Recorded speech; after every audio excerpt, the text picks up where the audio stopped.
This is the story of Junko Furuta, a case many consider to be one of the most horrific crimes in human history. Viewer discretion is strongly advised. This video contains graphic descriptions of violence and sexual abuse. If you are sensitive to such content, please do not continue. Junko Furuta was a bright young girl born in Misato, Saitama Prefecture, Japan. She lived with her father, mother, an older brother, and a younger brother. Junko was a high school student in Saitama and also worked part-time at a plastic molding factory after school. She was saving money for a post-graduation trip, and to prepare for it, she also worked part-time at an electronics store. She was well-liked by her classmates, polite, high-achieving, attractive, and active in school life. She never drank, smoked, or used drugs. To the local delinquent boys who idolized the Yakuza, she seemed completely out of their reach. One of these delinquents was Hiroshi Miyano, an infamous school bully who had real connections to the local Yakuza. He became obsessed with Junko and wanted a physical relationship with her. When he approached her, she rejected him. For someone like Miyano, this was an insult he couldn't accept. He and his friends began plotting revenge. Their plan was simple but sinister. One of them would attack Junko on the street, then Miyano would show up, pretend to chase the attacker away, and gain her trust. After that, they could take her anywhere they wanted. On November 25th, 1988, the plan began. Junko was cycling home after her part-time shift when a stranger suddenly attacked her, kicking her off her bike.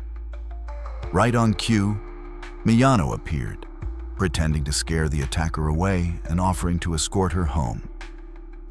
Thinking she was safer with him than alone, Junko reluctantly accepted his help, not knowing he was the mastermind behind the attack. Miyano then lured her to an abandoned warehouse where he revealed his gang connections and raped her repeatedly. He later took her to a hotel where his friends Joe Ogura and Yasushi Watanabe were waiting. From that night on, the boys took turns assaulting Junko. This was not their first time committing such a crime. In the weeks prior, they had abducted and assaulted another girl. Around 3 a.m. the following day, Miyano brought Junko to a nearby park where Shinji Minato, Ogura, and Watanabe were waiting. They searched her belongings and found her diary, which included her home address. The boys threatened her, saying that if she tried to escape, the Yakuza would kill her family. Junko was terrified and helpless. They took her to Minato's home in Ayase, Adachi Ward, Tokyo, which would soon become her prison for the next 40 days. On November 27, 1988, Junko's parents reported her missing.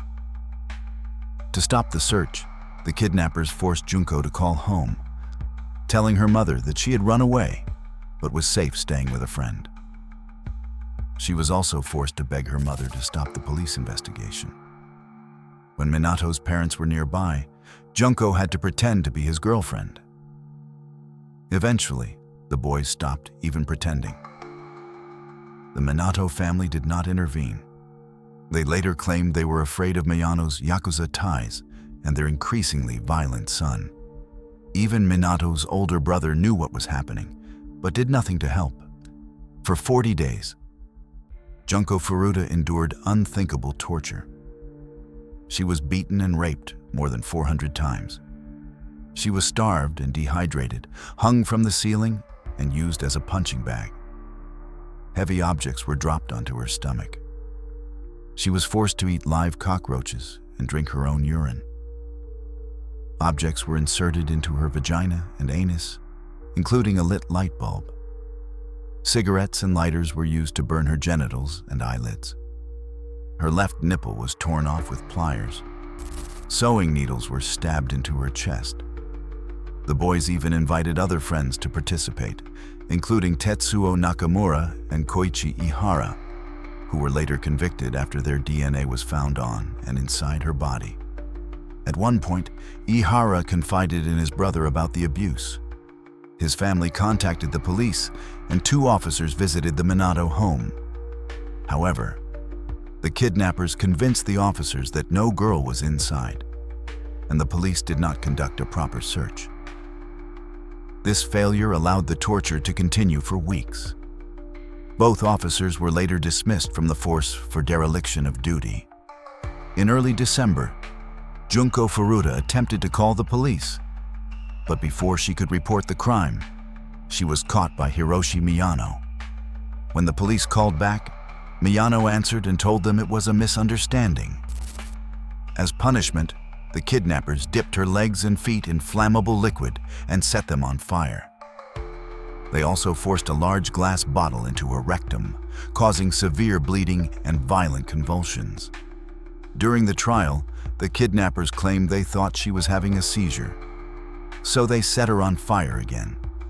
Despite her horrific injuries, Junko survived and continued to suffer. She repeatedly begged her captors to kill her and end her misery, but they refused. Instead, they forced her to sleep on the balcony in the freezing winter and even locked her inside a freezer. One of the kidnappers later testified in court. Junko's injuries had become so severe that it took her more than an hour to crawl down the stairs to use the bathroom. Eventually, she lost control of her bladder and bowels and was beaten for soiling the carpet. She could no longer eat or drink without vomiting. The prolonged torture completely disfigured her. Her face was swollen beyond recognition, and her body emitted a foul odor from infected wounds. Losing sexual interest in her, the boys abducted and raped a 19-year-old woman who was on her way home from work. On January 4, 1989, the 4 kidnappers forced Junko to play a game of mahjong. She reportedly won the game, which infuriated them. In frustration, they beat her with an iron bar, their fists, and a heavy stone. They placed 2 short candles on her eyelids and dripped hot wax onto her face. They made her stand and repeatedly struck her legs with a stick.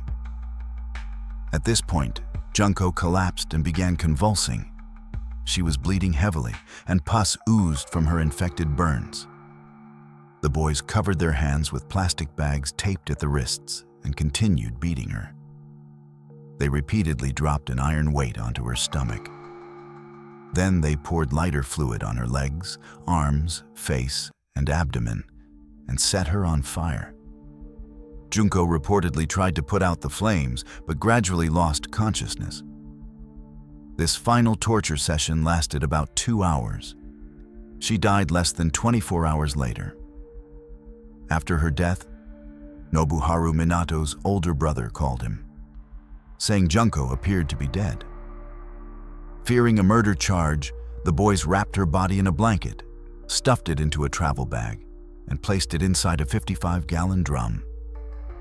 They filled the drum with wet concrete and, around 8 p.m., dumped it into a cement truck in Koto, Tokyo. On January 23, 1989, Hiroshi Miyano and Joe Ogura were arrested for the gang rape of the 19-year-old woman they had abducted in December. On March 29th, 2 police officers questioned them further. During the interrogation, a comment from one officer made Miyano believe they already knew about Junko Furuta's murder. Thinking that Ogura had confessed, Miyano told the police where to find her body. At first, investigators were confused. They thought Miyano was referring to a different murder case involving a woman and her 7-year-old son that had occurred 9 days before Junko's abduction, a case that remains unsolved to this day.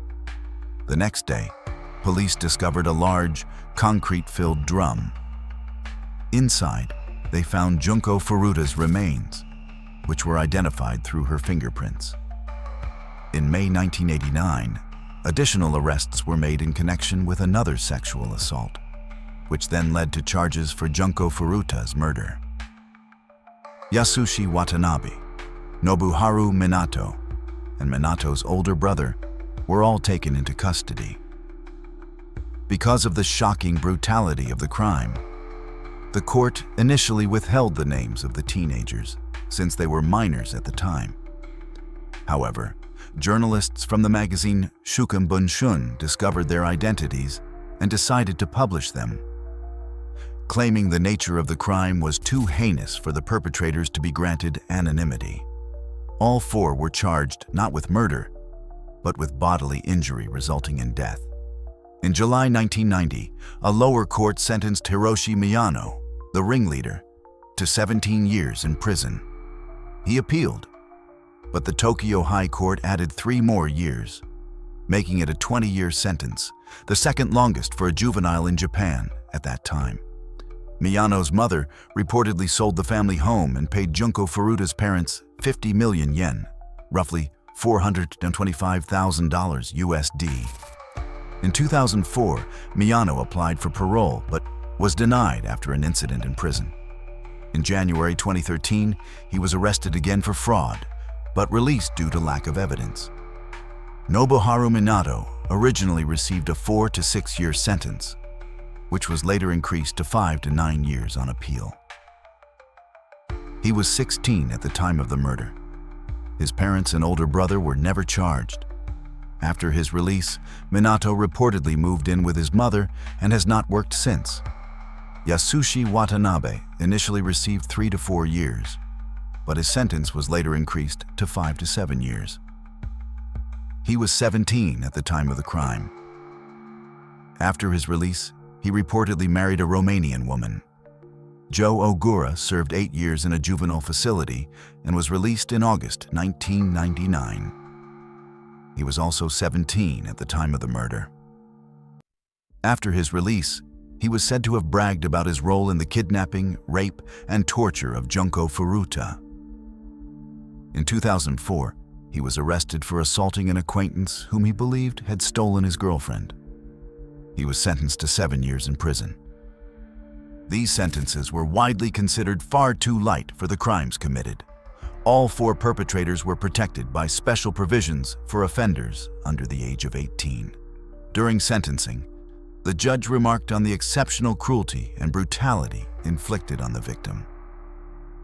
Junko Furuta was brutally murdered at just 17 years old. Her soul was left to wander in pain. One trial attendee fainted upon hearing the details of the torture and rape. Junko's mother suffered a mental breakdown and required psychiatric care.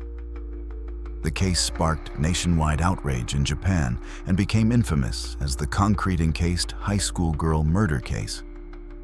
It has since inspired several films and manga.